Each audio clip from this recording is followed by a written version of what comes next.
नमस्कार दोस्तों, टेक्नोलॉजी क्रीड़ा चैनल के अंदर आप लोगों का स्वागत है। दोस्तों आज मैं बात करूंगा स्केलर टाइप्स एंड वैल्यूज़ की। स्केलर में आप लोग जो है बहुत सारे टाइप्स होते हैं पाइथन के अंदर, लेकिन आज हम लोग स्केलर टाइप्स की बात करेंगे। इंटीजर जैसे कि एग्जांपल में 44, और इसमें unlimited type of precision integer आ सकते हैं।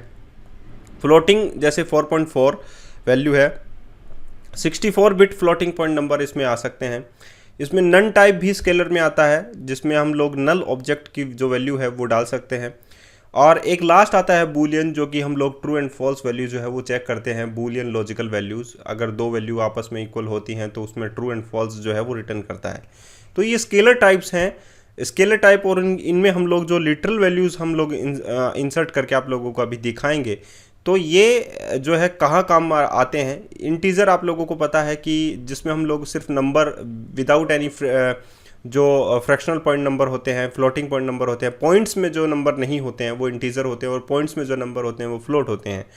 और नन टाइप यानी कि नल ऑब्जेक्ट आप लोगों को पता ही है।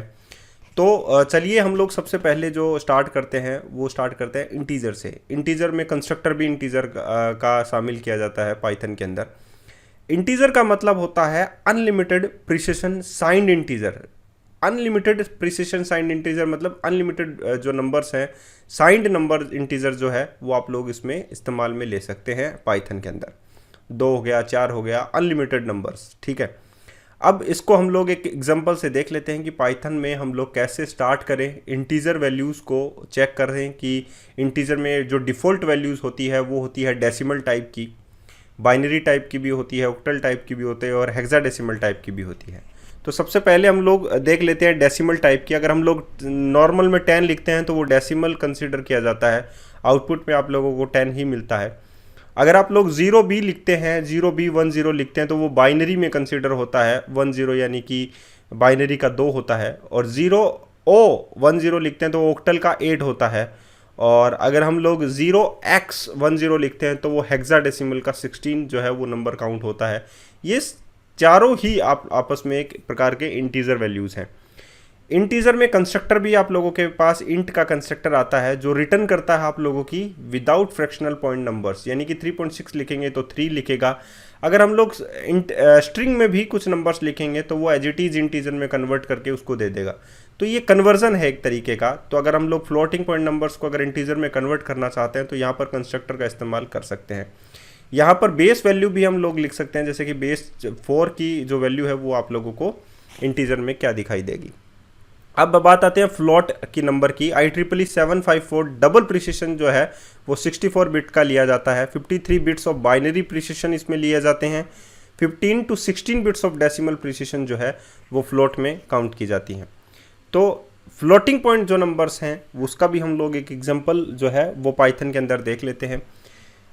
यहाँ पर आप लोग चेक कर सकते हैं कि जब भी हम लोग कोई फ्लोटिंग पॉइंट नंबर लिखते हैं, किसमें पाइथन के अंदर हम लोग लिखते हैं, जैसे कि कोई भी नंबर लिख लो, आप लोगों की मर्ज़ी है। जैसे कि मैंने लिखा 3.124, तो ये एज इट इज़ उसे प्रिंट कर देता है, ठीक है। लेकिन अगर मैंने ये लिखा, ऑटोमेटिकली ये सेंस भी करता है, पाइथन जो है उसका कंपाइलर सेंस भी करता है। 4E8 लिखा तो E8 का मतलब यहाँ पर नंबर ऑफ ज़ीरोज़ हैं, जो 8 पर 4 ज़ीरोज़ पॉइंट 8 ज़ीरो जो है वो यहाँ पर काउंट कर लेगा। तो ये ऑटोमेटिकली सेंस भी करता है पाइथन का कंपाइलर। 1.56 और 8 और -35 लिखा तो डेफिनेटली इसको पता है कि ये नंबर नहीं प्रिंट होगा। तो ये एज इट इज़ उस चीज़ को इंटेलिजेंस जो है वो रीड कर लेता है और आप लोगों को number as it is print कर देता है। अब मैंने फ्लोट का कंस्ट्रक्टर काम में लेना है, तो फ्लोट लिखो और यहाँ पर 7 इसके अंदर ब्रैकेट के अंदर डालो, तो ये 7.0 उसका रिटर्न देगा, क्योंकि ये फ्लोटिंग पॉइंट नंबर है। फिर से फ्लोट लिखा, ब्रैकेट के अंदर मैंने अगर स्ट्रिंग डाला 1.678, तो ये एज इट इज़ 1.678 जो है वो दे देता है। अगर नन लिखा तो ये नन ही रिटर्न करेगा।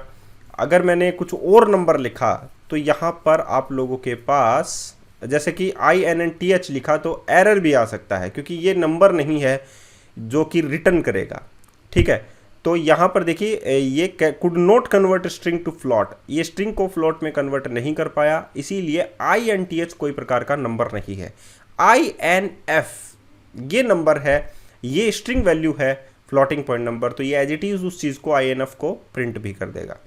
अगर मैं -INF लिखता हूँ तो भी ये उस चीज़ को प्रिंट कर देगा। तो ये फ्लोटिंग पॉइंट नंबर्स होते हैं जो कि कन्वर्जन के दौरान इस्तेमाल में लिए जाते हैं। तो अगर आप लोग किसी भी इंटीजर नंबर को फ्लोट में कन्वर्ट करना चाहते हैं, स्ट्रिंग नंबर को फ्लोट में कन्वर्ट करना चाहते हैं, तो यहाँ पर आप लोग कन्वर्जन के लिए फ्लोट का कंस्ट्रक्टर इस्तेमाल में ले लें।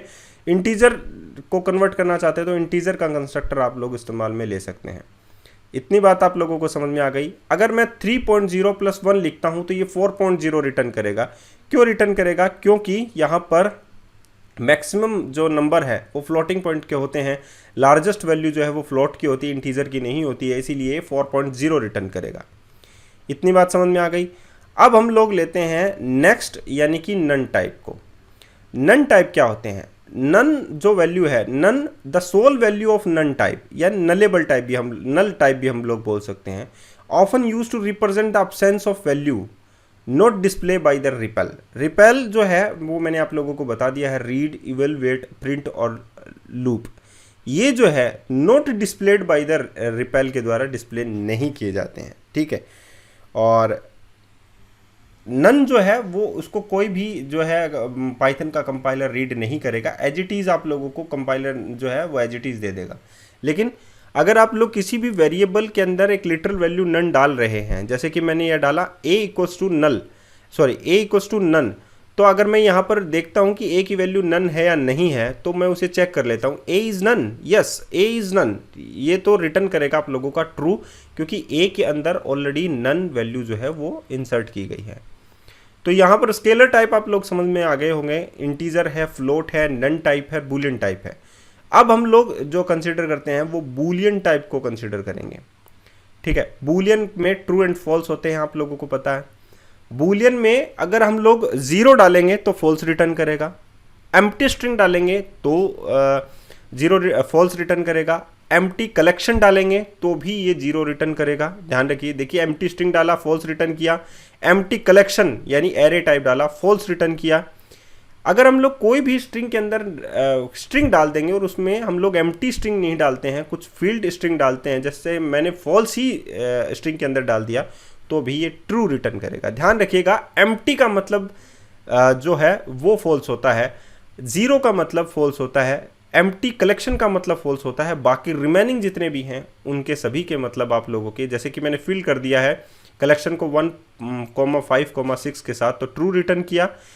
बूल फॉल्स मैंने लिखा स्ट्रिंग के अंदर तो भी ट्रू रिटर्न किया, बूल -42 लिखा तो भी रिटर्न 42 किया। तो ये ट्रू रिटर्न करेगा विदाउट एम्प्टी के अंदर, और लेकिन अगर एम्प्टी हुआ या 0.0 भी हुआ तो भी ये फॉल्स रिटर्न करेगा। तो आई थिंक आप लोगों को समझ में आ गया होंगे स्केलर टाइप्स पाइथन के अंदर। सब्सक्राइब करें, लाइक करें, धन्यवाद।